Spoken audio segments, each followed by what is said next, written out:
미국 산호세라는 그 지역 굉장히 아름다운 곳이죠. 거기에 존슨이라고 하는 사람이 있습니다. 이 사람은 건축 회사의 현장 감독이에요. 이 사람은 평생을 이 건축 회사에서 현장 일을 하면서 이제 몇 개월 뒤에 은퇴를 앞두고 있었습니다. 근데 사장님이 호출을 했어요. 잠깐 존슨 씨 와보라고. 그리고 마지막으로 뭐 일을 하나 좀 맡기고 싶은데 집을 한 채만 좀 지어주고 은퇴하시면 좋을 것 같다고. 그러면서 뭐라고 했냐면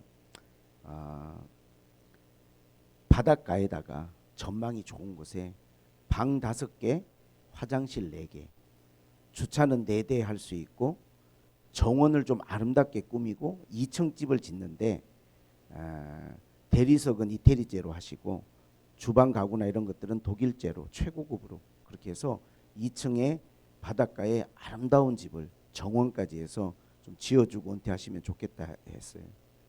이 이야기를 듣고 이분이 짜증이 난 거예요. 아니 몇 개월 남았으면 휴가를 줘야 되는데 몇 개월 남은 사람한테 평생을 여기서 몸바쳐 일했는데 뭐 마지막까지도 이렇게 무슨 일을 시키나? 그래서 이분이 현장에 가서 집을 짓는데 별로 이렇게 내키지 않는 마음으로 집을 지었죠. 그래서 그냥 기초도 대충, 목재도 그냥 싸구려, 뭐 주방 가구, 대리석 전부 다 대충 그렇게 해서 집을 짓고 집 열쇠를 꾸러미를 가지고 사장님에게 제가 이제 집을 짓고 이제 완성을 했습니다. 했더니 사장님이 임원들 다 불렀어요.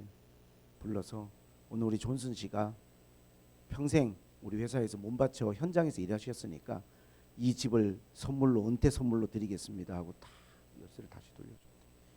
그분이 그거를 받으면서 내 거였어? 이거 지금 내 집 지은 거야?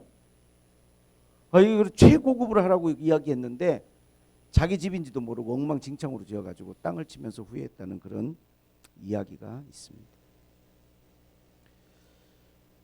인생을 살아간다는 게 어떤 면에서는 저는 집을 짓는 것과 같다. 우리는 건축자다. 사도 바울은 오늘 본문에서 그랬습니다.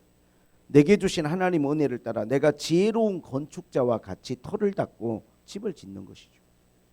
누구나 사람은요, 자기 인생을 살아간다는 자체가 하나의 자기 인생의 집을 지어가는 것과 같은 거예요. 우리가 지혜로운 건축자가 되어서 내 인생의 집을 잘 짓는 게 아주 중요하겠죠. 왜냐하면 내가 인생의 집을 잘 지어야 이 땅을 살아가는 그 인생 가운데도 평안을 누리고 행복을 누리고 은혜를 누릴 거 아니겠습니까? 그리고 더 중요한 거는 궁극적으로 내가 지어놓은 집에 대해서 하나님이 마지막 때 그것을 평가하시겠다는 거예요. 아니 내 인생을 내가 살았는데 왜 하나님 평가하시느냐? 내 인생이라는 것도 하나님이 맡겨주신 삶이기 때문에 내가 살아온 삶에 대해서 하나님이 평가를 하시겠다는 것입니다. 우리가 하나님 앞에 관심을 가져야 되는 것은 우리가 이 땅을 살면서 인생의 집을 지어가는데 이 기회가 한 번밖에 없다는 거예요. 한 번밖에. 뭐 아니면은 다시 짓고 또 다시 지을 수 있는 게 아니라 우리가 살아온 시간들을 되돌릴 수 없잖아요. 한 번의 기회를 우리가 붙들고 인생의 집을 지어가는 것입니다. 어떤 분들은 벌써 우리가 나이를 볼 때 벌써 중년을 넘어서는 분들도 있습니다. 그러나 우리가 이 땅을 사는 동안은 계속해서 우리의 집을 우리는 지어가야 됩니다. 이 집을 지을 때 가장 중요한 것은 뭐냐면 무너지지 않는 집을 짓는 게 가장 중요합니다. 삶의 순간들을 살아가면서 어려움이 없을 수가 없잖아요. 위기를 만났을 때 집을 잘 지은 사람은 그 어려움을 견뎌내고 그 집이 무너지지 않습니다. 그러나 열심히 살았다고 하는데 어려움 앞에 속절없이 내 인생의 집이 무너지는 사람들이 있죠. 그래서 우리가 집을 잘 지어야 되고 무너지지 않는 집을 지어야 되는데 오늘 저는 이 지혜로운 건축자가 된다는 거를 본문 가운데 세 가지로 여러분에게 말씀을 드리고자 합니다. 첫째는 털을 잘 닦으라.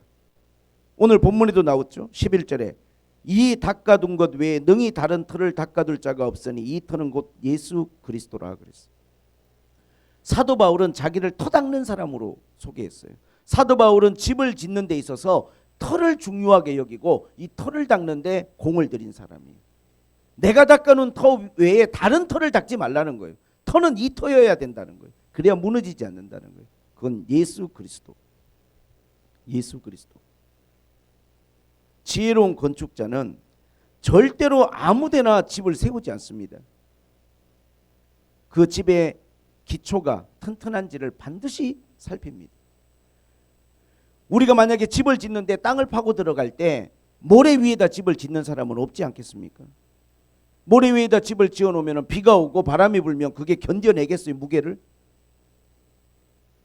아무리 우리가 땅을 파는데 모래가 많아도 어디까지 파야 되냐 하면 반석이 나올 때까지 파야 돼요. 흔들리지 않는 반석이 나오고 안반이 있을 때까지 파서 그 안반 위에다가 건물을 세우고 집을 지어야 무너지지가 않는 것입니다. 강원도에 가면 또 서해안에 가면 바닷가에 아름다운 리조트들과 호텔들이 많이 있죠. 그 큰 건물이 그곳에 버티는 것은요, 그 기초가 안반 위에 반석 위에 서 있기 때문에 버티는 거예요.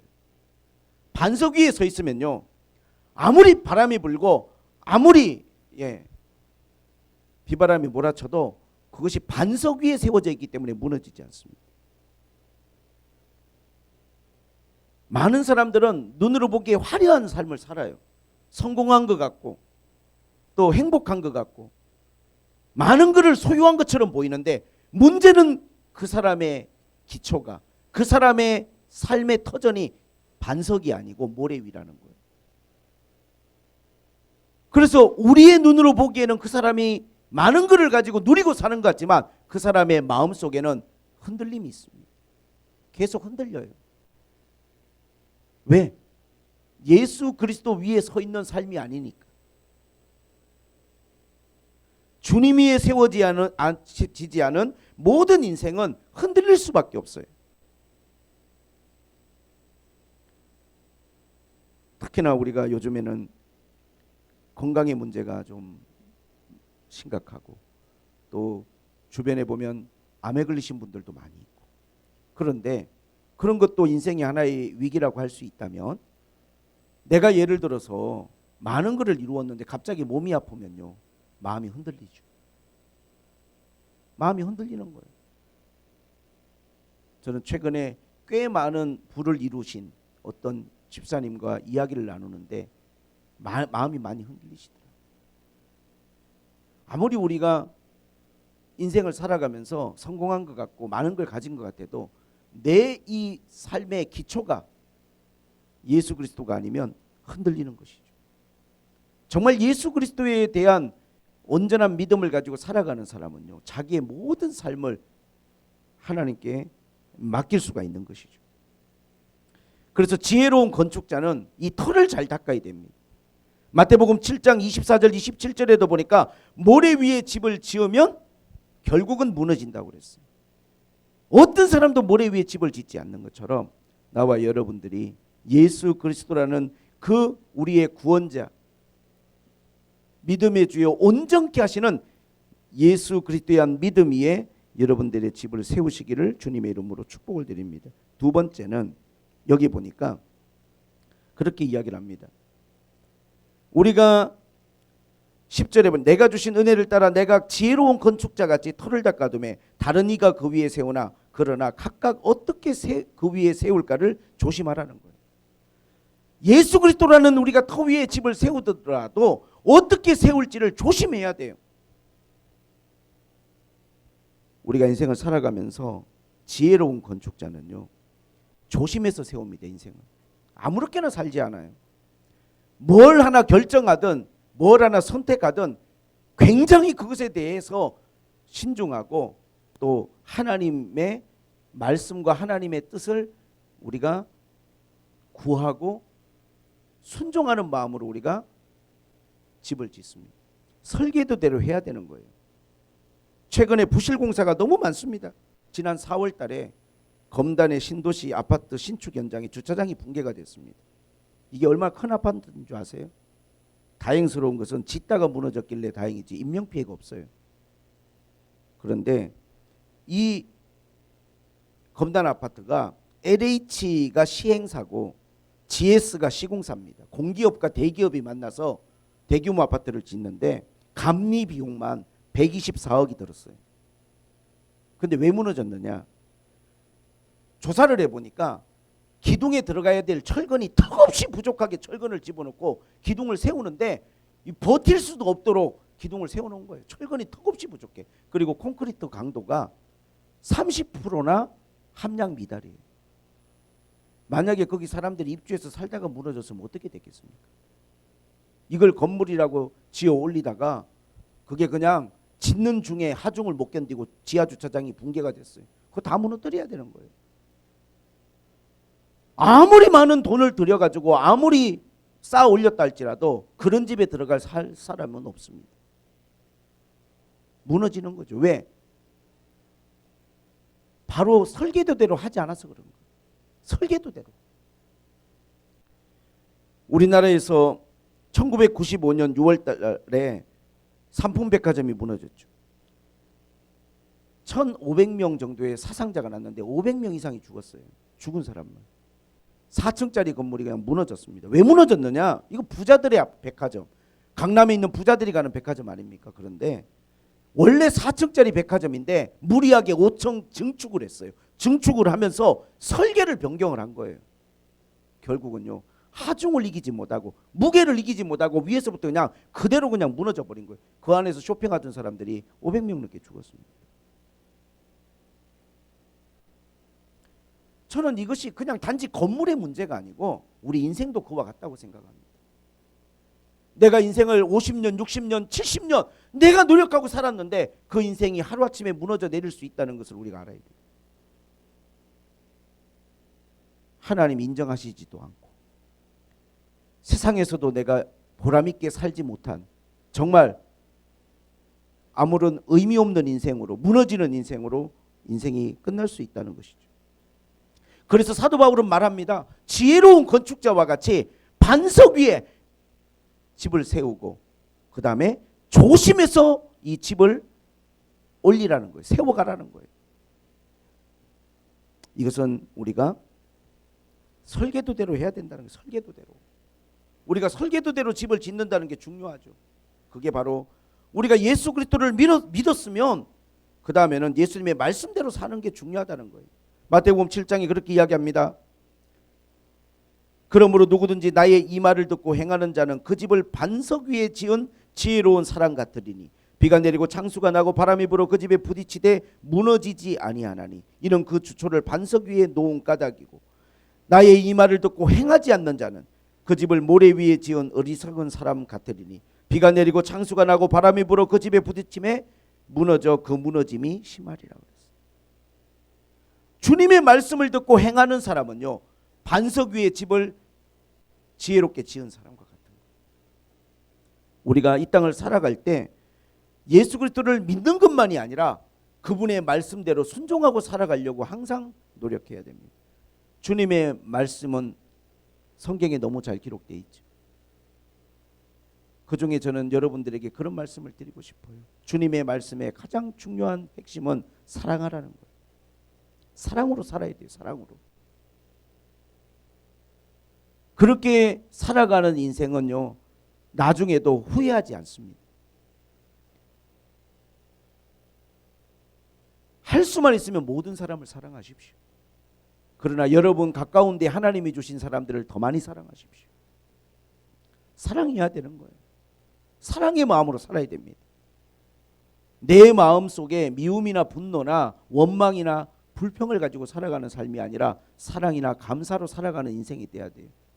내 마음에 그런 마음이 없다. 그러면 여러분 지금 여러분들이 짓고 있는 지금 이 시간이라는 그 시간들 여러분이 지금 붙이고 있는 벽돌이나 여러분이 쌓고 있는 지금 이 순간들은 그것은 부실공사가 될 수 있어요. 우리가 하나님 앞에 하나님의 말씀대로 집을 쌓는다는 것은 사랑으로 쌓는 것이라고 생각합니다.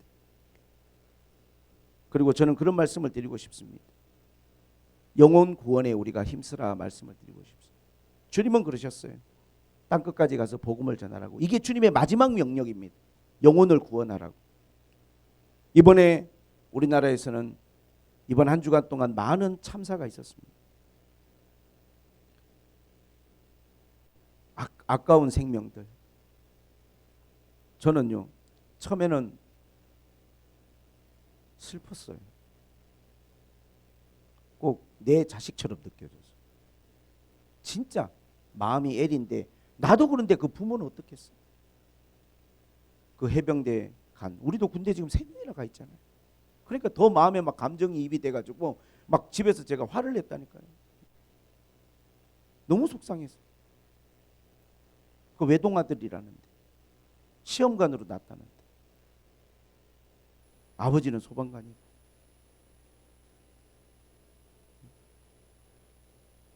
제대로 된 안전준비만 해서 내보냈더라도 그런 일은 당하지 않을 텐데. 누가 책임질 겁니까? 그 생명을 뭘로 보상할 수 있어요? 그걸 한 사람의 생명을 그걸 누가 어떻게 보상합니까? 그걸.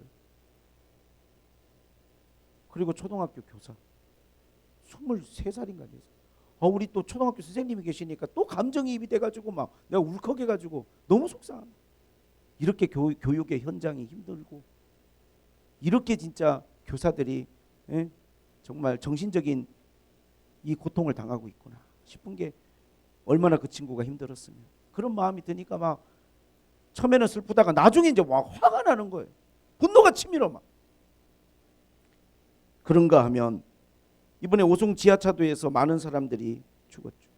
이번 비로 한 50명 정도가 죽음을 당했는데, 그런데 어떤 기사가 있었냐 하면 여기에 3명의 목숨을 구한 화물차 운전기사 유병조 씨라는 분이 44살 있더라고요. 이분이 이 오송 지하차도 안에 있었는데 자기 화물차 유리를 깨고 화물차 위로 올라가 갖고 남자 2명, 여자 1명을 화물차 그 위에 그 위로 차 위로 끌어올려 가지고 구조를 했어요. 3명을 살린 거죠. 그래서 지하차도 의인이라고 지금 뭐 검색에 뭐 1순위에 올라와 있더라고요. 현대차에서 엑시언트라고 하는 차를 1억 8천만 원짜리를 선물로 이분한테 지급한다고. 너무 귀하다고. 근데 저는 그런 생각을 해봤어요. 만약에 이 사람이 3사람의 생명을 살린 거라면 뭐 1억 8천만 원이 문제가 아니라 평생 이 사람은 누군가에게 얼마나 고마운 사람일까, 누군가에게 얼마나 감사한 사람일까. 한 사람이 죽은 것이 온 국민의 슬픔이 되는데 몇 사람을 살린다는 게 이게 얼마나 귀하고 값진 일인가 하는 생각을 해봤습니다. 예전에 신들러 리스트라는 영화에 오스카 신들러는 1100명의 목숨을, 원래 그 사람 나치 당원이고 그 와중에도 사업을 해서 큰 돈을 벌어서 평생 먹고 살 수 있는 돈을 벌었지만 유대인들이 고통스럽게 죽어가는 것을 마음 아파하면서 자기가 벌어놓은 전 재산을 들여서 1100명의 유대인들을 구하고 마지막에 그가 그러한 이야기를 남기죠. 내가 이 반지를 하나 팔면 한 사람은 더 살릴 수 있었을 텐데, 내가 이 차를 판다면 2명 정도는 더 살릴 수 있었을 텐데 하면서 눈물을 낼 때 유대인들이 너무 고마워하죠. 이미 당신은 1100명을 구했다.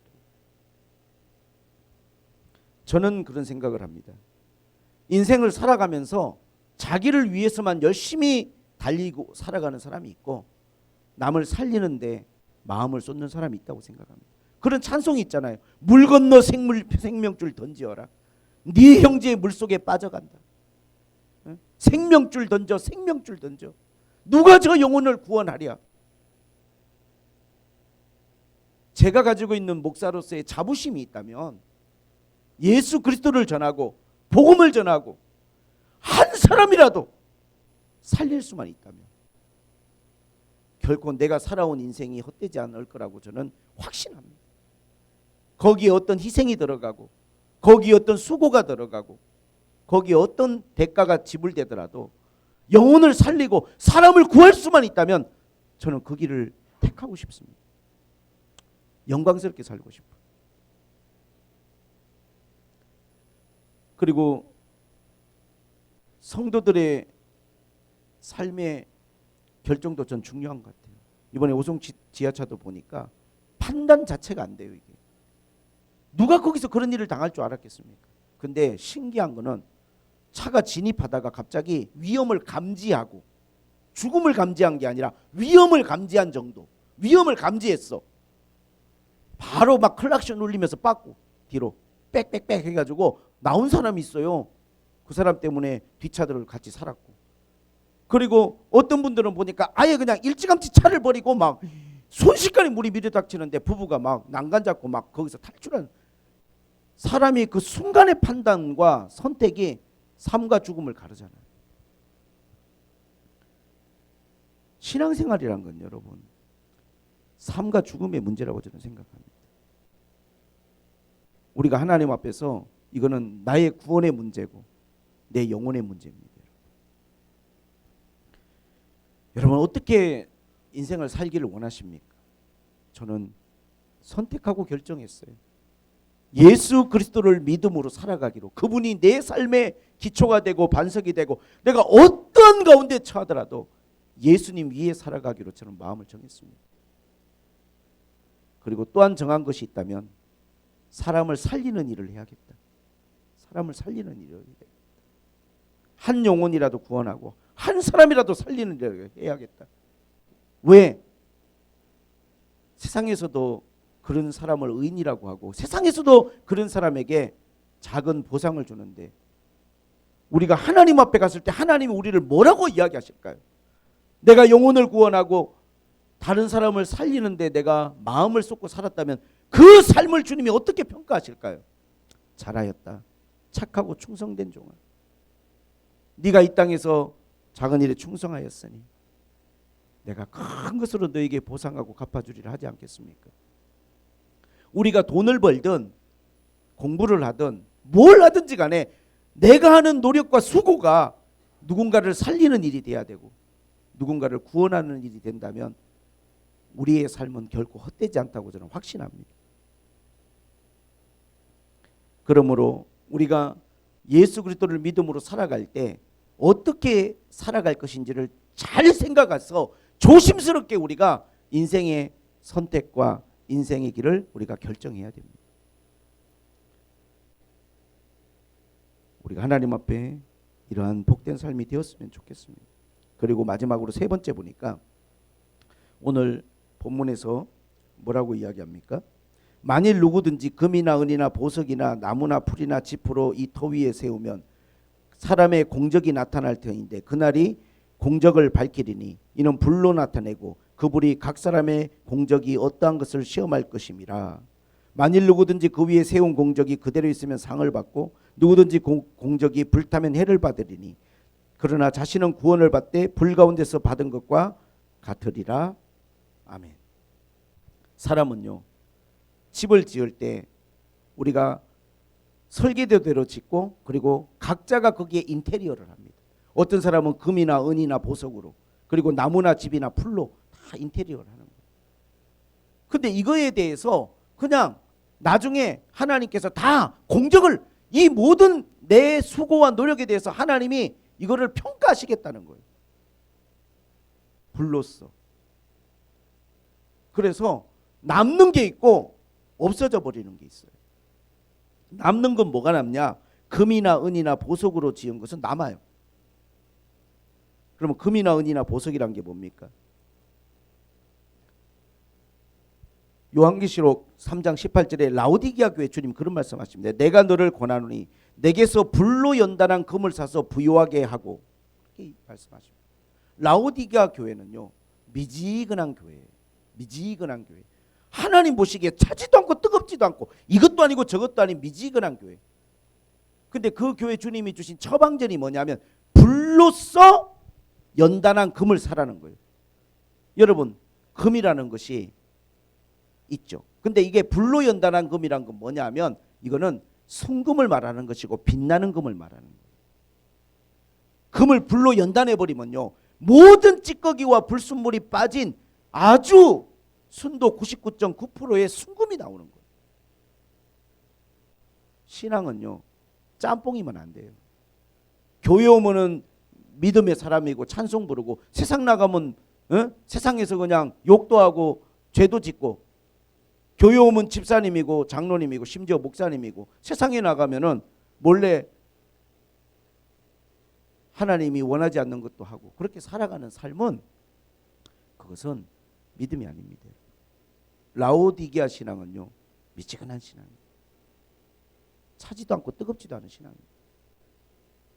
그러면 금으로 집을 짓는다는 건 뭐냐? 항상 하나님 앞에서 순결한 신앙을 갖고, 하나님 앞에 정결한 신앙을 갖고, 온전한 신앙을 가지려고 끊임없이 내가 하나님 앞에서 믿음의 삶을 살려고 노력해야 됩니다. 노력해야 돼요. 그게 정금 같은 신앙이에요. 그리고 은이라는 게 뭡니까? 시편 66편 10절에 보니까 하나님이여 주께서 우리를 시험하시되 우리를 단련하시기를 은을 단련함 같이 하셨다고 했어요. 은도 마찬가지. 이 보석들은요, 단련해서 만들어지는 거예요. 단련해서. 단련이죠. 그래서 어떤 사람들은요, 신앙생활을 하고 믿음의 삶을 살아갈 때 어떤 어려움이나 어떤 힘든 일들을 이거를 이겨내고 극복하고, 이런 것들을 하나님 앞에서 믿음으로 또 하나님을 의지함으로 이겨내면서 앞으로 나아가는 사람이 있고, 힘든 일 있고 어려움들이 있으면요, 그냥 포기해버리고 그냥 뒤로 물러서 버리는 사람이 있어요. 우리가 하나님 앞에서, 그건 내가 알아서 살아가는 내 인생이지만, 우리가 인생을 살아갈 때, 믿음의 길을 걸어갈 때 좀 어려움이 있고 힘든 일이 있더라도 기도함으로, 주를 의지함으로, 하나님을 신뢰함으로, 하나님께서 감당하지 못할 시험은 나에게 주시지 않는다. 내가 어려움을 당할 때라도 피할 길을 반드시 하나님은 주신다. 그러한 하나님에 대한 믿음과 신뢰를 가지고 여러분들이 신앙생활을 이어나가고 극복해 나아갈 때, 그게 금과 같고 은과 같은 신앙생활. 할렐루야. 우리가 그러한 하나님 앞에 믿음의 삶을 살 수 있기를 부탁을 드립니다. 우리가 이게 사람들을 보면 같은 우리가 사랑을 가지고 있고 같은 믿음을 가지고 있어도 이 무게감은 전혀 달라요. 누구나 사랑이 있겠죠. 그러나 사랑의 무게는 전혀 다릅니다. 누구나 믿음이 있겠지만 믿음의 무게가 전혀 달라요. 우리가 어려움을 이겨내고 좀 힘든 일들도 이겨내고 이걸 극복하면서 하나님 의지하면서 이걸 이기고 극복한 사람들의 믿음과 사랑은요, 그거는 굉장히 성숙하고 굉장히 무게감 있는, 그래서 쉽게 누가 그것에 대해서 흔들 수 없는 그러한 사랑과 믿음을 가지게 되는 거예요. 그리고 순결한 마음을 갖게 되는 것입니다. 근데 만약에 우리가 어려움도 겪지 않고 힘든 일도 겪지 않고 그냥 순탄하게만 살기 원한다면요, 그 사람의 인격이, 그 사람의 신앙이 성숙해질 수가 없어요.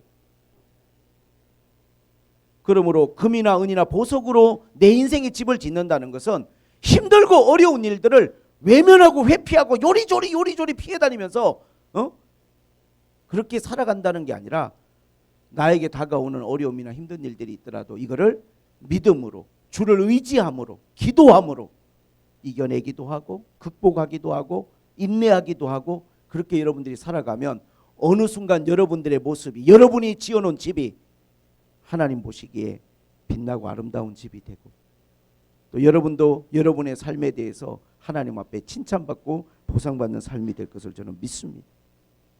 그러나 여러분, 어떤 사람들은 여기 보니까 나무나 풀이나 짚으로 집을 지어요. 뭐 이건 뭘 의미하는 거냐면 그냥 대충 하는 거예요. 그냥 나중을 생각하지 않고 하는 것입니다. 지금 당장만 편하려고 하는 거예요. 쉽게 그냥. 특히 아이들을 우리가 키우고 양육할 때 좀 그런 것 같아요. 지금 우리가 쉽게 해버리면 나중에 그게 우리에게 굉장히 어려움이 될 수 있죠. 그래서 공을 들여야 되고 정말로 기도해야 되고 정말 조심스럽게 가정을 세워간다는 게 그렇지 않습니까? 전 그래요. 어떤 것 하나도 쉽지가 않고, 왜? 대상이 내 자녀들인데도 너무 달라요. 성격이 다르고 너무너무 다르기 때문에 그냥 천편일률적으로 적용을 할 수도 없고, 그래서 가정을 하나 세우고 가정의 집을 지어가는 것도 잘 지으려면 믿음 위에 지혜롭게 말씀대로 조심스럽게 그리고 귀하게 지어가야 건강하고 흔들리지 않는 가정이 되는 거 아니겠습니까? 교회도 마찬가지입니다.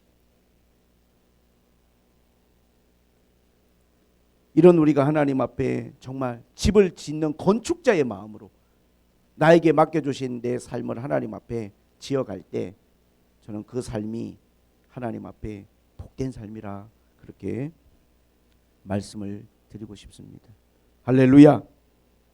사랑하는 성도 여러분이시여, 부실공사하는 건물보다 부실공사하는 인생이 너무 많은 것 같아요. 하나님 앞에 바로 살지 못하는 인생들이 너무 많습니다.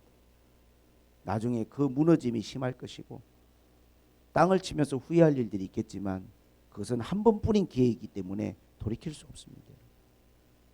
아무쪼록 여러분들이 오늘 말씀을 통해서 여러분들이 다 집을 짓는 자들이니까 하나님은 세상을 만들고 다스리고 관리하라고 우리에게 맡겨주신 것처럼 우리가 지혜로운 건축자가 되라고 하셨죠. 하나님이 집을 딱 지어놓고 너 들어가서 살아라고 말하지 않았어요. 우리에게 지혜로운 건축자가 되라고 말씀하셨어요. 맡겨주신 거예요. 내 인생을 어떻게 살아갈 것인지는 여러분들이 하나님 앞에 지혜롭게 선택하셔야 돼요. 저는 예수 그리스도의 믿음 위에 살기로 결정했습니다. 사랑하며 살기로 결정하고 영혼을 구원하며 살기로 결정했습니다.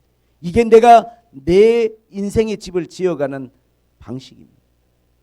그리고 어려움과 힘든 일이 있더라도 결코 나의 길을 멈추지 않고 기도하면서 감당하면서 때로는 땀이나 눈물을 기꺼이 내가 하나님 앞에 흘리면서 그렇게 살아가기로 마음먹었어요.